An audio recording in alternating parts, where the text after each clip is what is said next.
Fala galera, tudo bom com vocês? E aí, como é que vocês estão? Como que vocês passaram essa última semana aí?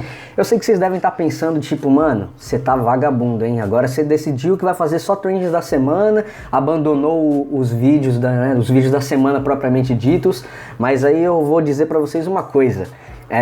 Realmente, produzir aqui o Trends da semana é muito mais fácil do que produzir o vídeo da semana propriamente dito, né? Que tem uma edição muito melhor. Inclusive, vocês devem ter reparado que a edição dos trends da semana é bem mais simples, né? Mas o que acontece é que nessas últimas 2 semanas, e contando também, inclusive essa semana, então essas últimas 3 semanas que eu estive só produzindo o Trendings, isso foi muito bom porque eu consegui dar uma respirada para produzir outros roteiros, né? E com isso eu vou conseguir ter uma gordura aí, conseguir ter uma margem maior para produzir os vídeos da semana. E porque o que acontecia antes era o seguinte, eu tinha que escrever o roteiro, gravar e editar na mesma semana. Então, por exemplo, eu fazia esse vídeo aqui, sei lá, vamos dar um exemplo aqui, fiz o vídeo do Anonymous nessa semana.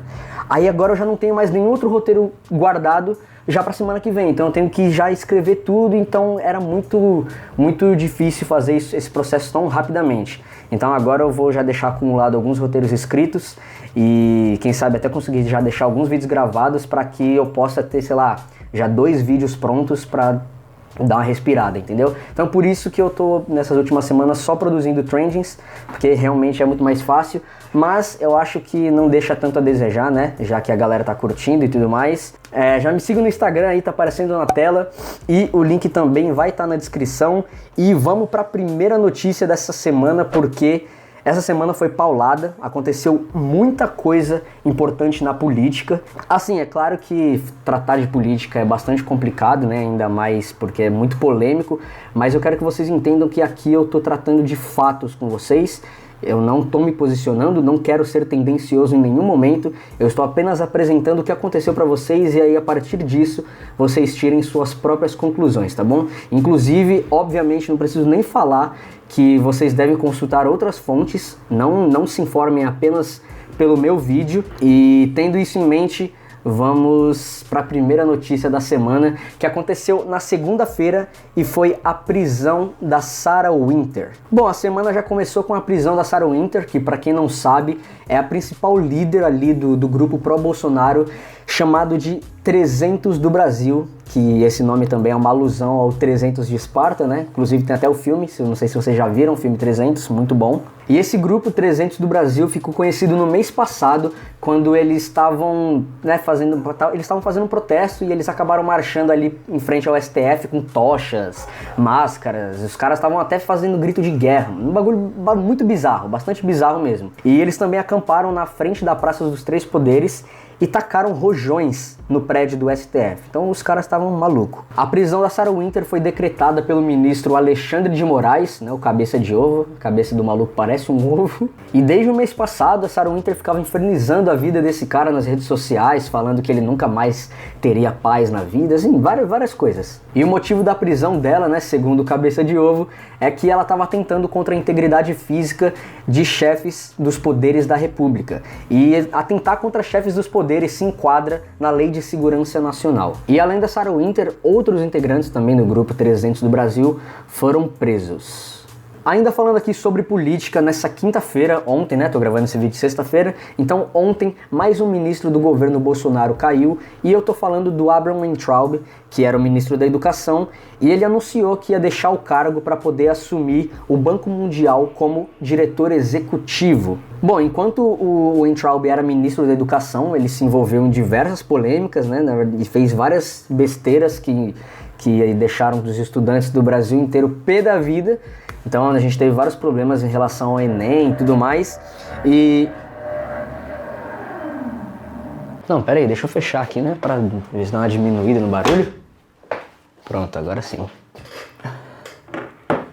Bom, como eu estava dizendo, o Weintraub se envolveu em várias polêmicas, né? Ele acabou fazendo várias besteiras que fez com que a galera toda ficasse completamente revoltada com ele. Inclusive teve aquela reunião ministerial do Bolsonaro, né, que ficou muito famosa, porque o Bolsonaro disse que queria interferir na Polícia Federal, e aí o Weintraub defendeu a prisão dos ministros do STF e até chamou eles de vagabundo, né? Então o cara tava assim causando muita polêmica, e nem é só pela polêmica, né? A polêmica é o de menos, o cara realmente estava sendo muito prejudicial para a educação do país. Bom, voltando um pouquinho aí no começo da semana, né? A linha cronológica aqui não tá muito exata, mas não tem muita importância porque os fatos que eu tô comentando aqui foram bastante relevantes, então nem se apeguem muito à linha cronológica da semana. Enfim, na terça-feira, dia 16, a Coreia do Norte explodiu um território, né? Na verdade explodiu um escritório ali que era um escritório de integração com a Coreia do Sul. Esse escritório ficava perto da DMZ, que era uma área ali que tinha uma espécie de embaixada entre os dois países. E para quem não sabe, a DMZ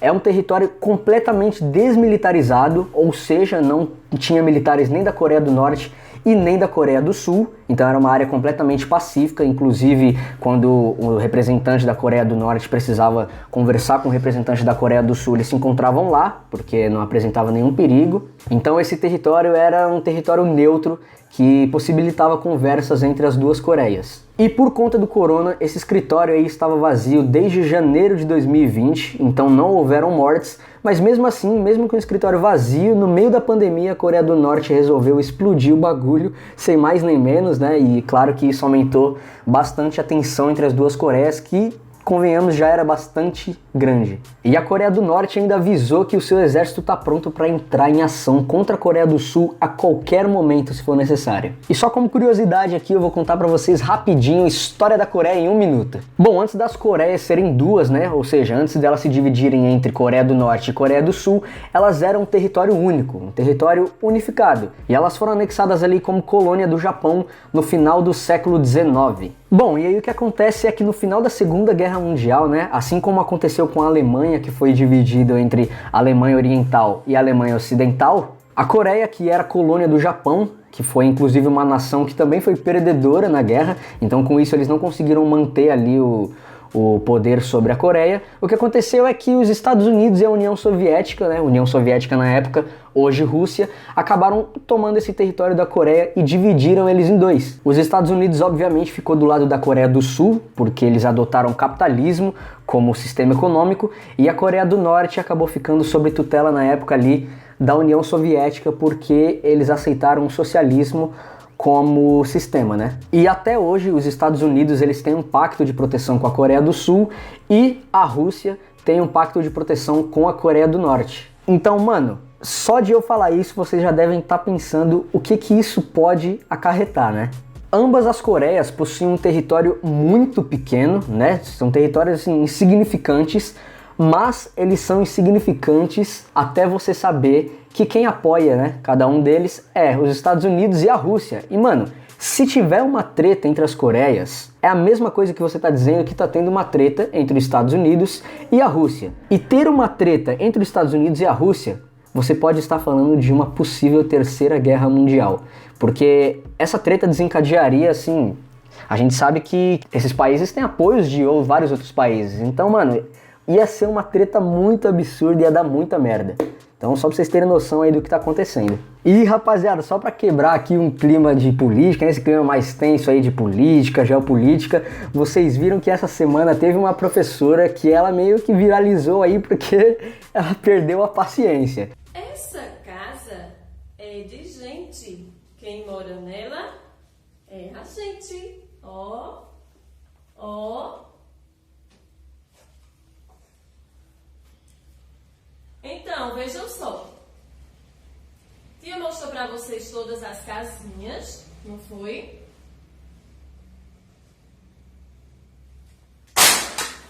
É, rapaziada, vocês estão achando que é só vocês aí que estão estressados com as aulas e as tarefas do EAD, né? Não, os professores também, ó, pauleira, mano. Então eu vou deixar o vídeo aí pra vocês verem que, mano, muito engraçado. Quando eu tava passando no Twitter e eu vi esse bagulho, mano, eu rachei o bico demais, mano. E essa professora é de Pernambuco, ela já dá aula há 15 anos e ela se justificou dizendo que ela já tava cansada porque esse era o 6º vídeo que ela tava gravando no dia. Então, professora, eu te entendo, já é difícil gravar um vídeo no dia, imagina 6.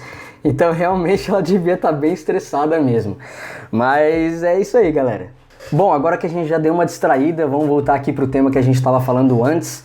e eu tenho mais uma notícia aqui sobre política para vocês, eu prometo que é a última. Inclusive, deixem aí nos comentários, me digam se vocês, o que vocês estão achando. Você acha que está tendo muita política? Vocês querem mais fofoca? Vocês querem saber mais sobre notícias do cinema, sobre notícias do mundo da música? Me fala aí, me dá uma opinião. Bom, mas o assunto da vez aí é sobre o Queiroz, né? E o Queiroz? Cadê o Queiroz? Uma das perguntas mais feitas desde o ano passado para cá foi respondida ontem. O Queiroz estava escondido em Atibaia, aqui em São Paulo, e foi preso ontem, quinta-feira, né, dia 18. Se você não tá ligado nessa história, você precisa se atualizar um pouco, porque esse caso pode ser o golpe final no governo Bolsonaro. Então, esse caso pode ser o responsável pela queda do Bolsonaro. O Queiroz foi assessor do Flávio, filho do Bolsonaro, por mais de 10 anos lá no Rio de Janeiro. E desde que o Bolsonaro foi eleito, uma das coisas que ele e a sua família mais se vangloriam é de que não existia nenhuma acusação de corrupção contra eles. Porém,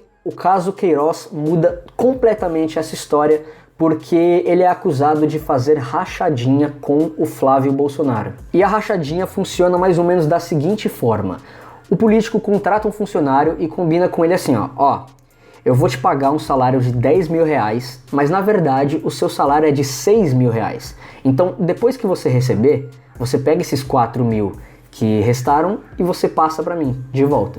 E essa é uma das formas pela qual muitos políticos corruptos conseguem embolsar muito dinheiro público. E tudo começou em 2018, quando o COAF publicou um relatório com o nome de 100 servidores públicos que tinham uma movimentação meio atípica ali em suas contas bancárias. E claro que um desses caras era o Queiroz, que tinha uma movimentação de mais de R$1 milhão por ano na sua conta. E o que levantou suspeita, né, claro, além do valor, é que tinha muito depósito picado, tanto em dinheiro quanto em cheque na conta dele. Aí você pode pensar, pô, só porque o cara tem muitos depósitos na conta ele tá errado? Ou só porque ele era assessor do Flávio não significa que o filho do Bolsonaro tem alguma coisa a ver com isso? Mas aí vem algumas coincidências. A primeira delas é que o Queiroz era policial e servidor público, ou seja, ele tinha 2 empregos e desses 2 empregos, somando o salário dos 2, dava cerca de 20 mil reais por mês.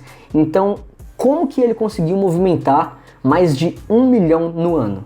Isso é muito estranho. A segunda é que ele era muito ligado à família do Bolsonaro. A terceira é que, além de assessor, ele também era motorista do Flávio Bolsonaro. A quarta é que a esposa e as filhas dele também foram funcionárias do Flávio Bolsonaro. A quinta é que ele depositou um cheque de 24 mil reais na conta da esposa do Bolsonaro. A sexta é que o Flávio Bolsonaro recorreu a todas as instâncias da justiça, inclusive ao STF, solicitando que parasse as investigações do caso Queiroz. Então, por que o cara tá tão preocupado assim com a investigação do maluco? E a investigação identificou que o Flávio Bolsonaro recebeu em apenas um mês 48 depósitos de 2 mil reais cada, né, dando aí um total de 96 mil reais. E a última coincidência, ou evidência, se vocês quiserem chamar assim, é que ontem, quinta-feira, quando o Queiroz foi preso, adivinha onde ele estava? Ele estava escondido na casa de um advogado do Flávio Bolsonaro.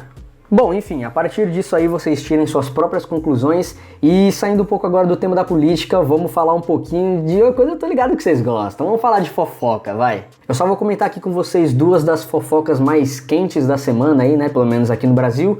E a primeira delas foi o seguinte, aconteceu, tava rolando na verdade no começo da semana, entre sábado, domingo e segunda, aí ali mais ou menos pela terça já tava dando uma amenizada, que foi a treta do duo Ana Vitória com o Thiago York. Eu acho que essa altura do campeonato vocês já devem ter entendido o que aconteceu, mas se vocês não entenderam eu vou falar aqui de maneira bastante breve.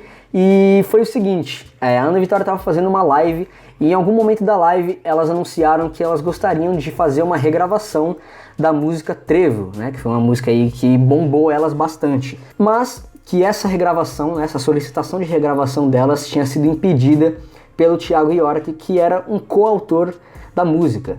E aí elas falaram que a Ana, né, do Ana Vitória, tava falando na live que quando ela tava compondo essa música, ela decidiu convidar um amigo dela para ajudar, e aí esse amigo escreveu o refrão da música, e aí, né, a gente sabe que ela tava falando do Thiago York, ela só não queria mencionar os nomes. Mas aí isso gerou uma baita repercussão, o Thiago York até se pronunciou em público e tal, falando sobre as meninas, falando sobre o o produtor deles, enfim, eu não me aprofundei muito sobre isso, eu só vi aí o que estavam postando no Instagram, no Twitter, só vi ali mais por cima mesmo, só queria entender o motivo da treta, então eu nem sei que pé que tá, não sei se elas conseguiram autorização para regravar a música, mas eu sei que rolou essa treta aí, foi bastante estranho, ninguém esperava uma treta entre Ana Vitória e Thiago York, completamente aleatório, mas rolou. Mas agora dando uma opinião minha aqui, uma opinião particular para vocês, nesses últimos tempos aí eu comecei a ouvir Ana Vitória e particularmente eu curti bastante, tô curtindo bastante e eu admito que eu tinha um certo preconceito com elas porque teve um episódio que elas tiveram uma atitude meio zoada que eu não curti e aí por conta disso eu fiquei tipo, mano, não sei, deve ser zoada. Que foi o seguinte, vocês estão ligados naquela época lá que tava tendo a onda dos artistas fazerem lives e tudo mais, teve um momento que chegou a hora delas fazerem a live delas. Só que todos os artistas estavam fazendo lives gratuitas. Tudo bem que eles estavam recebendo patrocínios, estavam ganhando mó grana, mó audiência, mas era de graça. Se você quisesse entrar na live dos caras e assistir, você assistia. E aí a Ana Vitória, quando foi fazer a live delas, elas anunciaram que teria uma taxa, acho que era, sei lá, mano, R$70. Era como se estivesse indo pro show. E aí eu achei essa atitude bem estranha, bem zoada. E aí eu fiquei tipo, mano, não, é zoado, né? Mas coisa besta, né? Só tô compartilhando com vocês aqui porque agora eu tô ouvindo elas esses dias e, mano, muito da hora. Eu até recomendo aí, se vocês quiserem escutar, vocês podem curtir também. Bom, outra fofoca que tava, mano, fazendo muito barulho essa semana, tava todo mundo comentando, né, mas no início da semana, foi o caso do PC Siqueira. Acabou rolando ali um exposed de uma conversa dele, uma conversa do PC Siqueira com um amigo dele, onde ele compartilhava uma suposta foto de uma criança nua de 6 anos. E aí nessa conversa o PC Siqueira diz que a mãe dessa criança que enviou a foto para ele, e mano, isso gerou uma repercussão enorme e a galera começou a acusar firmemente o PC Siqueira de pedofilia. Claro que ele se pronunciou negando todas essas acusações, né? E ele também postou algumas imagens inteiramente pretas, com algumas letras de músicas meio estranhas, e dando a entender ali que tipo tava tudo acabado. E isso deu mais gás pra polêmica, porque o PC Siqueira já tinha apresentado várias vezes algumas tendências suicidas. Então cada dia que passava o negócio ficava mais pesado ainda. E só pra vocês terem noção da repercussão disso, eu não sei se vocês sabiam, mas o PC Siqueira, o Rafinha Bastos e o Cauê Moura, eles tinham um canal juntos que era o Ilha de Barbados. E depois de toda essa polêmica, os caras simplesmente excluíram o canal. E era um canal grande, mano, tinha muito seguidor, muita visualização, e eles simplesmente abriram mão disso e apagaram tudo. Muitas outras pessoas se posicionaram em relação a isso, né, outros influencers, aí, outras celebridades, e esse suposto crime aí do PC Siqueira está sendo investigado e até o momento a gente ainda não tem nada definido. Bom, e agora para fechar o nosso Trendings da semana, hoje mesmo na sexta-feira, acho que hoje de manhã, não vi o horário exato que aconteceu isso, mas uma notícia triste aí pros fãs de Senhor dos Anéis é que o ator Ian Holm, que interpretou o Bilbo Bolseiro, né, nos filmes Senhor dos Anéis, morreu hoje aos 88 anos e segundo o agente dele, ele já sofria bastante de Parkinson, então infelizmente a gente acordou aí com essa notícia muito triste, então o Trends da semana parece que não teve um final feliz. Mas é isso aí, galera, acontece. Mas o Ian Holm fez uma interpretação impecável de Bilbo nos filmes e ficou eternizado nessa obra maravilhosa. Então ele conseguiu deixar um legado bastante legal e bastante bonito. Mas, enfim, esse foi o Trendings da semana número 3. Eu espero que vocês tenham gostado e que vocês estejam gostando bastante disso aqui, porque, como eu já disse no outro vídeo, é bastante legal produzir esse conteúdo aqui pra vocês, que a gente fica mais inteirado aí, mais informado sobre o que está acontecendo no mundo e no Brasil, tanto em relação à política quanto em relação à fofoca. Inclusive, deixa nos comentários aí o que vocês acham. Vocês querem mais fofocas? Vocês querem mais entretenimento? Querem mais política? O que vocês querem? Eu tô tentando dar uma equilibrada, trazer um pouquinho de cada coisa. Essa semana realmente tiveram muitas notícias mais voltadas para política, então por isso que ficou mais com esse peso, né, esse vídeo aqui. Mas enfim, esse é o final do vídeo. Me siga no Instagram, tá aparecendo na tela também, vai estar na descrição. Se inscreva no canal, eu consegui essa semana aí, ó, notícia bombástica do Trendings. Eu bati os 900 inscritos, então agora faltam menos de 100 para eu chegar em 1000. Então me ajudem aí, compartilhem esse vídeo para todo mundo, me ajuda a chegar em 1000 inscritos. Inclusive, se você tá vendo e não é inscrito, se inscreve, tem um botãozinho vermelho aí embaixo, ativa o sininho, porque se você não ativar o sininho, você não vai receber a notificação dos meus vídeos, né? Então é isso, espero que vocês tenham gostado, então a gente se vê no próximo vídeo e falou!